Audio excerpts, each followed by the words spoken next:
Ano kaya pwede kainin ngayon? Kain. Kuha tayo ng rambutan doon. Ay, sarap ng hangin. Lakas oh. Lakas ng hangin. Tara, kuha tayo ng rambutan. Kuha tayo ng makain.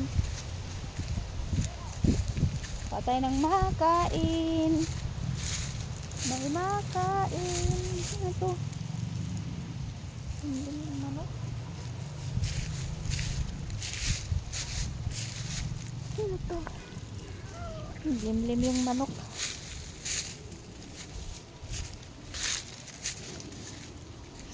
Init-init. Pero hindi siya masyado mainit kasi yung hangin malakas.